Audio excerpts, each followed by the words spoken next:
नमस्कार, मैं हूं आपके साथ यश शुक्ला। स्वागत है आपका हमारी खास पेशकश स्पेशल रिपोर्ट में। और आज हम सबसे पहले बात करेंगे जम्मू कश्मीर चुनाव की। चुनावी घमासान के बीच सुचेतगढ़ विधानसभा सीट के रेड की बात करें तो यहाँ के सियासी सुरमा किस्मत आजमा रहे। अंतर्राष्ट्रीय सीमा के पास बसे इलाके में सीमा पार से अब गोलाबारी का डर कतई नहीं है।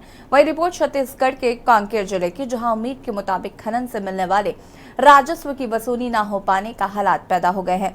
दरअसल यहाँ के खनिज विभाग में स्टॉप ही पूरी नहीं है। और विश्व पर्यावरण दिवस के उपलक्ष्य में नैनीताल के खूबसूरत नजारों पर रिपोर्ट। तो चलिए चलते हैं खबरों के विस्तार में।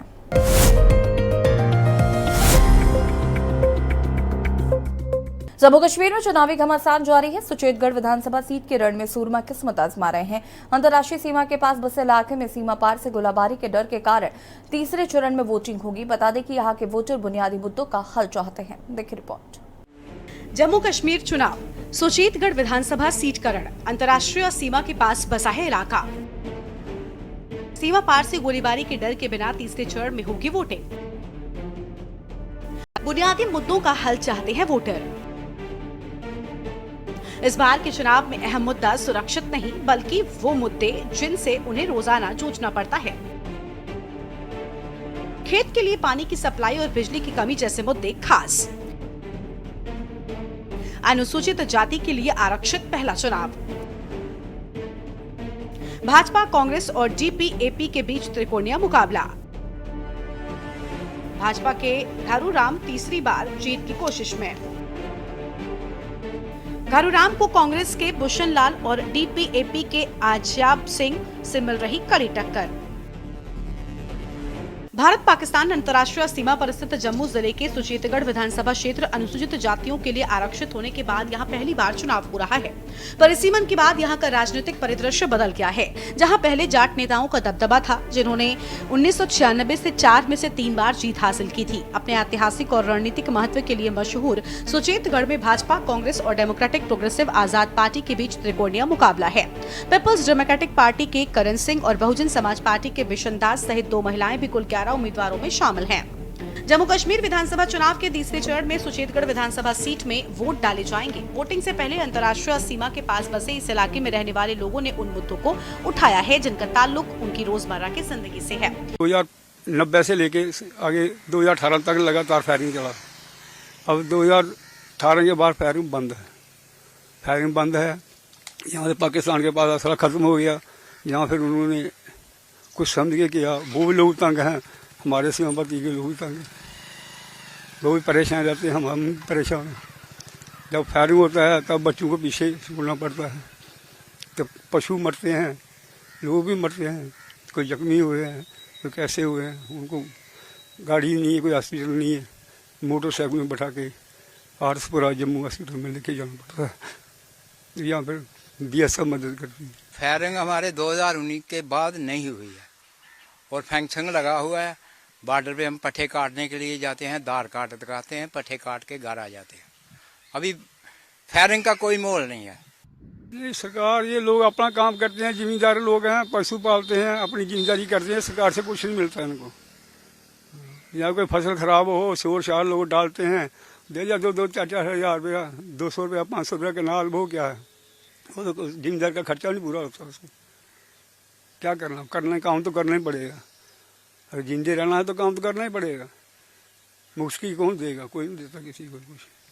बाकी लीडर तो अभी आ रहे हैं, जब इलेक्शन खत्म होगी उसके बाद कोई दिखेगा भी नहीं इधर। बता दें कि इलाके के लोगों ने वो दौर भी देखा है जब उन्हें हर वक्त सीमा पार से होने वाली गोलीबारी का डर सताता रहता था। इसका असर उनके रोज के कामकाज पर भी पड़ता था। कुछ गांव वालों का कहना है कि सरकार ने इलाके में सिक्योरिटी इंफ्रास्ट्रक्चर डेवलपमेंट के नाम पर उनकी जो जमीन ली थी, उसके एवज में उन्हें अब तक कोई मुआवजा नहीं मिला है। समस्या है 73 का हमारे गाँव के ऊपर एक बंद बना है आर्मी ने, उसका आज तक हमें एक पैसा नहीं मिला। दूसरा है फैंक्शन लगी हुई है बॉर्डर के ऊपर, वो 2005 की लगी हुई है, आज तक हमें उसका भी पैसा कोई नहीं मिला है। कि हम यही चाहते हैं कि हमको पानी पूनी मिले, बम्बी ट्यूबवेल लगा दें तो उससे हमारा कोई अपना हमारा मसला हल हो जाएगा। ट्यूबवेल लग जाए, बम्बियाँ लग जाएं तो उससे हमारा काम खेती का हो सकता है अच्छे तरीके से। समस्या पानी की है, दिक्कत नहर आंदी नहीं, नहर पानी आवे तो दुनिया की समस्या जी हट जाती है। इस बार के विधानसभा चुनाव में खेत के लिए पानी की सप्लाई और बिजली की कमी जैसे मुद्दे उनके लिए सबसे पहले हैं। खेती से जुड़ी अपनी जरूरतों को पूरा करने के लिए पानी की बेहतर सप्लाई के साथ साथ कई गाँव वाले इलाके में बुनियादी स्वास्थ्य सुविधाएं बेहतर बनाने और बेरोजगारी दूर करने की आस नई सरकार से लगाए हैं। हॉस्पिटल नहीं है कोई इधर, कोई छोटी मोटी डिस्पेंसरी है, वो तो मलम पट्टी हो जाती है, वो भी नहीं है। सरकार से क्या चाहते हैं? सरकार से हम यही चाहते हैं हॉस्पिटल खोल दे, छोटे बड़े डॉक्टर बढ़ा दे, लोगों को थोड़ी परेशानी का सामना कम करना पड़ेगा। यही छोटी मोटी गाँव में होते हैं, बड़ी कोई काम तो उधर है नहीं है, कोई जनरल फैक्ट्री नहीं है, कोई किसी का कुछ धंधा नहीं, लोग जिम्मेदारी करते हैं, अपनी पशु पालते हैं। नौजवान पढ़े लिखे घर में बैठे हैं। आपको बता दें कि सुचेतगढ़ में विविधतापूर्ण मतदाता हैं, जिसमें जाट समुदाय महत्वपूर्ण भूमिका निभाता है, जिसमें लगभग 45,000 मतदाता हैं, जो निर्वाचन क्षेत्र का सबसे बड़ा समूह है। वहीं अनुसूचित जाति, जो अब सीट के आरक्षण के कारण निर्णायक है, उनका भी काफी चुनावी प्रभाव है।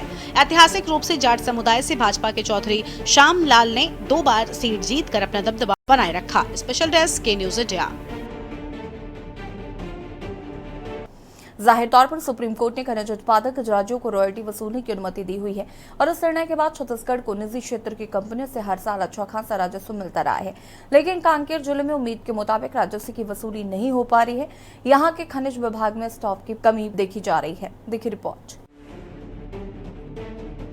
छत्तीसगढ़ प्रदेश में खासतौर पर कोयला, लौ अयस्क, लाइम स्टोन, बॉक्साइट समेत रेत, मुरूम अन्य गौर खनिज से सर्वाधिक राजस्व प्राप्त होता है। राज्य ने इसके पहले 2022-23 में खनिजों से 12,941 करोड़ रुपए का राजस्व अर्जित किया था, जिसमें कांकेर जिले ने कुल 286 करोड़ रुपए का सरकार को राजस्व अर्जित कर फायदा पहुंचाया था। लेकिन अब ऐसा लगता है कि इस वर्ष सरकार को भारी नुकसान उठाना पड़ सकता है। जी हाँ, आपने सही सुना, क्योंकि कांकेर जिले में कार्यरत सहायक खनिज अधिकारी मूक दर्शन बने बैठे हुए हैं। रोजाना खनिज माफिया लाखों रुपए का सरकार को चूना लगा रहे हैं। ऐसे में कांकेर में पदस्थ सहायक खनिज अधिकारी सवालों के घेरों में हैं और तो और कांकेर में प्रभारी खनिज अधिकारी की जरूरत महसूस हो रही है, क्योंकि कांकेर जिले में खनिज संपदाओं की कमी नहीं है। रोजाना अवैध उत्खनन पर खनिज माफिया सरकार को चूना लगा रहे हैं। इसके अलावा खनिज विभाग के मैदानी सेटअप की बात कर रहे तो खनिज विभाग में एक खनिज अधिकारी तो एक सहायक खनिज अधिकारी और 2 इंस्पेक्टर का सेटअप बना हुआ है, लेकिन खनिज विभाग में फिलहाल सहायक खनिज अधिकारी ही हैं। हमने खनिज विभाग को इस संदर्भ में अवगत कराया है कि हमारे यहाँ माइनिंग ऑफिसर तथा माइनिंग इंस्पेक्टर, क्योंकि जिले में लगातार लो अयस्क के खदान के बढ़ रहे हैं और पहले भी कुछ लो अयस्क के खदान यहाँ चल रहे हैं। इसके साथ साथ माइनर मिनरल्स में रेत खदान भी बड़ी मात्रा में जिले में चारामा विकासखंड में है। कुल मिला के प्रदेश के खनिज संपदा में जिला बहुत अच्छे क्रमांक पे रहता है। तो यहाँ पे जो खनिज विभाग के मैदानी अधिकारियों की नियुक्ति के हेतु हमने उच्च विभाग को अवगत करा दिया। क्या लगता है सर, कब तक हो पाएगा, कुछ अंदाजा? इसमें जब भी भविष्य में नगरीय निकाय और स्थानीय निर्वाचन का स्थिति को देखते हुए संभवतः आगामी कुछ दिनों में यहाँ पे हमको नियुक्ति हो जाएगी। नहीं, जो खनिज विभाग है, खनिज विभाग में जो पद में आप लोग के माध्यम से हमें पता चला है, उस विभाग के जो पद है उनमें उनको जानेंगे, उन पद में कौन सा खाली है उसको हम ऊपर के मुखिया जो हैं उनको अवगत कराएंगे और उस जो पद है उनको पद को भरने का काम करेंगे और जो अवैध खनन भी हो रहा है उसे सुचारू रूप से उसे बंद करके खनिज जो है, गौण खनिज है, उसको अच्छा क्रियान्वित करेंगे। आपको बता दें कि 6 महीने पहले इंस्पेक्टर के तबादले के बाद अब तक कांकेर जिले में इंस्पेक्टर की नियुक्ति नहीं की गई है। ऐसे में सवाल खड़े हो रहे हैं कि सहायक खनिज अधिकारी अकेले सरकार द्वारा दिए गए टारगेट को कैसे वसूल कर सकेंगे। 9 महीने में सरकार, विष्णुदेव जी की सरकार लगभग काफ़ी निष्क्रिय हो चुकी है, कोई काम नहीं है। कांकेर जिले के ही हम बात करें, यहाँ 282 करोड़ रुपया जो 2022-23 में, इस साल कम से कम 300 का लगभग का टारगेट है। इतना पैसा सरकार को यहाँ से जाता है, फिर भी यहाँ माइनिंग विभाग में कोई जिम्मेदार अफसर नहीं है यहाँ जो असिस्टेंट के रूप में काम कर रहे हैं, जिससे क्या है रेत माफिया हो या और भी खनिज माफिया हैं वो काफ़ी सक्रिय हो गए हैं, जिससे शासन का नुकसान हो रहा है। आने वाला समय में इस प्रकार से अगर ठीक नहीं होता, अगर अधिकारियों की पूर्ति नियुक्ति नहीं होगा तो कहीं ना कहीं ये बड़ी क्षति सरकार को होगा। इस विषय पर हमारे विष्णुदेव जी सरकार को, हमारे माइनिंग अफसर को इस ओर ध्यान देना चाहिए, ताकि जो चोरी हो रहा है माइनिंग का वो रुक सके, ताकि छत्तीसगढ़ के लोगों के जो हमारे हित में जो जनहित के मुद्दे जो मूलभूत जो काम होता है वो ना रुके। और इस प्रकार से तत्काल माइनिंग अफसरों की नियुक्ति यहाँ पर होना चाहिए, ताकि हमारे कांकेर जिले के जो रेत की हो या और भी अन्य वस्तु की चोरी ना हो। आपको बता दें कि लगातार हो रहे अवैध उत्खनन पर सीमित स्टाफ वाला खनिज विभाग लगाम कैसे लगा पाएंगे। अब देखना ये होगा कि कब तक खनिज इंस्पेक्टर की नियुक्ति और कांकेर को प्रभारी खनिज अधिकारी मिल पाता है। यहाँ रुकेंगे छोटे से ब्रेक के लिए, जल्द हाजिर होते हैं।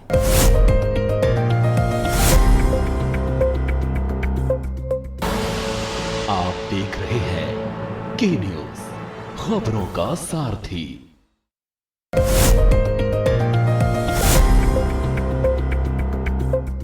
ब्रेक के बाद एक बार फिर से आप सभी का स्वागत है। हर साल 27 सितंबर को वर्ल्ड टूरिज्म डे मनाया जाता है। घूमने फिरने के शौकीन लोगों को पता होगा कि पर्यटन यानी टूरिज्म हमारे ही नहीं बल्कि हमारे देश के विकास में भी अहम भूमिका निभाता है। कई लोगों के घर की रोजी रोटी टूरिज्म के जरिए ही चलती है, इसलिए इसे और बढ़ावा देना जरूरी है। उत्तराखंड के नैनीताल के पर्यटन स्थलों पर ये रिपोर्ट देखिए। नैनीताल झील मुख्य आकर्षण। नैनीताल उत्तराखंड के कुमाऊं क्षेत्र का बहुत ही खूबसूरत हिल स्टेशन है। नैनीताल को भारत का झील जिला भी कहा जाता है, क्योंकि नैनीताल कई झीलों से घिरा हुआ है। नैनीताल हिल स्टेशन के चारों ओर बर्फ से ढकी विशाल चोटियां हैं, जो चारों ओर फैली हुई हैं। बता दें कि नैनीताल में एक प्राकृतिक ताजा झील है, जो अर्धचंद्राकार यानी आंख के आकार की है। नैनीताल का ये झील कुमाऊं क्षेत्र की सबसे प्रसिद्ध झीलों में से एक है। नैनीताल झील पर्यटकों के मुख्य आकर्षण का केंद्र है। झील 7 अलग अलग चोटियों से घिरी एक मनमोहक जगह है। इस झील को 2 अलग अलग वर्गों में बांटा गया है। उत्तरी भाग को मल्ली ताल और दक्षिण क्षेत्र को तल्ली ताल कहा जाता है। आप यहाँ पर ऊंचे पहाड़ों का आनंद लेने के लिए और उन्हें देखने के लिए नाव की सवारी कर सकते हैं।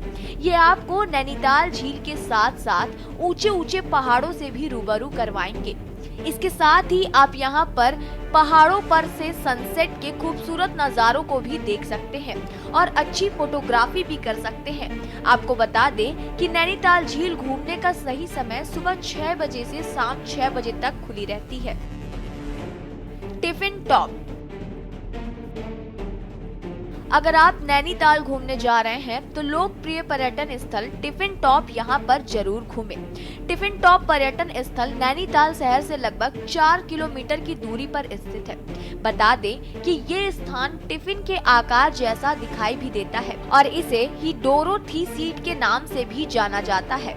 आयरपट्टा पीक पर स्थित ये टिफिन टॉप स्थान समुद्र तल से 2292 मीटर की ऊंचाई पर स्थित है। खूबसूरत टिफिन टॉप चेर, ओक और देवदार से घिरा हुआ है। टिफिन टॉप हाइक सभी एडवेंचर प्रेमियों के लिए जरूरी है।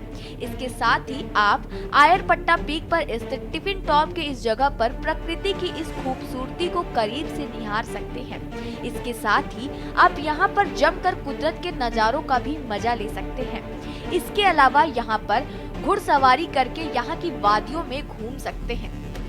आज जो है उत्तराखंड और ख़ास तौर से जो नैनीताल जिला है वो पर्यटन के मामले में सिरमौर है। इसकी मुख्य वजह यहाँ पर जो सर्किट है उसमें चाहे हमारा नैनीताल हो, कॉर्बेट हो या अल्मोड़ा का कौसानी क्षेत्र हो, ये एक बहुत रमणीक स्थल है जिसमें आपको लगभग सभी तरह का साहसिक पर्यटन हो, चाहे वन्यजीव पर्यटन हो या फिर शांति के लिए जो है। तो जब पर्यटक आते हैं तो वो केवल एक जगह घूमने नहीं आते हैं और एक सर्किट प्लान के आते हैं। डेफिनेटली रिजॉर्ट्स अपने आप में एक बहुत महत्वपूर्ण भूमिका निभाते हैं, चाहे वो सरकार को राजस्व की प्राप्ति हो, चाहे वो स्थानीय लोगों को रोजगार की रूप में हो। लेकिन कोरोना काल के बाद से हमने देखा कि लोग जो है बहुत अधिक महंगे होटलों में न जाकर या फिर ऐसे जो रिमोट एरियाज में जाना पसंद कर रहे हैं जहां उन्हें शांति मिले, और हर जगह बड़े होटल नहीं खुल सकते। तो मुझे लगता है कि जो सुदूर हमारे उत्तराखंड में जो है खूबसूरती हर जगह है, और खासतौर से पहाड़ी इलाकों में आप जहां पर भी देखें, चाहे वो घाटियां हों, चाहे हिमालय के दृश्य हों, या फिर पशु पक्षी हों, उसके अवलोकन के लिए भी या शांति के लिए आजकल जो मेडिकल टूरिज्म भी चल रहा है। उत्तराखंड की major activity source of revenue है, जिसकी वजह से स्थानीय लोगों को, स्थानीय सरकार को रोजगार मिल रहा है। एक अच्छा पर्यटन है, एक अच्छा कार्य है लोगों के करने के लिए, विदेशियों को आकर्षित करता है। एक हम लोग सरकार से थोड़ा सा रिक्वेस्ट ये करी थी हमने कि थोड़ा सा और हमको कनेक्टिविटी और रोड्स की अप्रोच बेटर दे दे, तो पर्यटन से बढ़ के उत्तराखंड में और कुछ नहीं हो सकता। किसी भी उद्योग से ज़्यादा हम लोग पर्यटन उद्योग को यहाँ पर देखते हैं। जहाँ पर होम स्टे का बात आता है तो होम स्टे एक की चेन था जो कि लोगों को तक पहुँचता था और लोगों को एक ऑथेंटिक एक्सपीरियंस देता था। विश्व पर्यटन दिवस पे यदि हम लोग पर्यटन को हम लोग जन जन तक पहुँचाएँ तो उसमें होम स्टे एक बहुत बड़ी महत्वपूर्ण भूमिका निभाता है, जिसमें वो अपने कल्चर्स के बारे में उस एरिया के और साथ ही साथ वहाँ के पाई जाने वाली वन्य जीव जंतुओं के बारे में भी जानकारी देता है। पंगोट और किलबिरी पक्षी अभ्यारण्य। पंगोट और किलबिरी अभ्यारण्य नैनीताल के खूबसूरत पर्यटक स्थलों में से एक है। ये Naina Devi conservation reserve one में स्थित है। इस कंजर्वेशन रिजर्व वन में जीव जंतु के अलावा ये ओक, देवदार और रोडोड्रेडोन से चारों तरफ से घिरा हुआ है। इस पक्षी अभ्यारण्य में विभिन्न प्रकार के पक्षी और स्तनधारी हैं। इसमें 580 प्रजातियों में सबसे ज्यादा देखे जाने वाले पक्षी हैं। I'm really excited to see an elephant and maybe a tiger if we are lucky. बहुत ही अच्छा वातावरण है यहाँ का, बहुत बड़ी लगता है नैनीताल में आके, और यहाँ की झील है और वहाँ पे बोटिंग करने में बहुत ही आनंद आता है, बहुत ही अच्छा है। Came here from Estonia, so very cold country. Yeah, hoping to see tigers, elephants, monkeys, everything that you got here. यहाँ हम आते रहते हैं हर हफ्ते या महीने में एक आधी बार, और यहाँ का वातावरण बहुत बढ़िया लगता है हमें। यहाँ ग्रीनरी बहुत है, बढ़िया आनंद आता है यहाँ पे आके। इसमें जो है विभिन्न प्राविधानों के लिए दी जाती है आपका hotel, tent colonies, restaurant, cafes, और आपकी लॉन्ड्री हो गया, बेकरी हो गए, देन एडवेंचर स्पोर्ट्स इक्विपमेंट हो गए। कोई आप एडवेंचर संबंधित इकाई स्थापित करना चाहते हैं उसके लिए है। इसके अलावा भी कोई अगर नई नवाचार की कोई आपकी अभिनव परियोजना है तो उनको भी उन पे विचार करके, समिति विचार करके उस पे भी सब्सिडी दी जा सकती है, परंतु वह जो आपकी अभिनव परियोजना है वह पर्यटन से संबंधित होनी चाहिए। नैना पीक। आपको बता दें कि नैना पीक नैनीताल की सबसे ऊंची पहाड़ी है और नैनीताल की सबसे खूबसूरत जगहों में से भी एक है। पहले इसका नाम चाइना पीक था, लेकिन 1962 के भारत चीनी युद्ध के बाद इस चोटी का नाम बदलकर चाइना पीक से नैना पीक कर दिया गया। अपनी ऊंचाई और हरे भरे जंगल पथ के कारण नैना पीक ट्रेकिंग के लिए एक पसंदीदा जगह है। आपको बता दें कि टूरिज्म के जरिए सामाजिक, सांस्कृतिक, राजनीतिक और आर्थिक विकास को बढ़ावा मिलता है।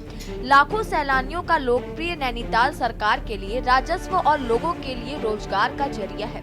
टूरिज्म न सिर्फ स्थानीय अर्थव्यवस्था को मजबूत करती है, बल्कि हजारों लोगों को रोजगार भी देती है। अपने शानदार वातावरण और समृद्ध जैव विविधता के साथ नैनीताल न सिर्फ लोगों की आर्थिक जरूरतों को पूरा करता है, बल्कि शांति और एकता की भावना का भी प्रतीक है।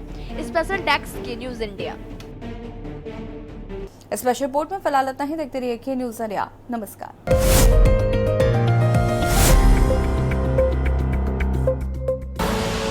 आप देख रहे हैं के न्यूज, खबरों का सारथी।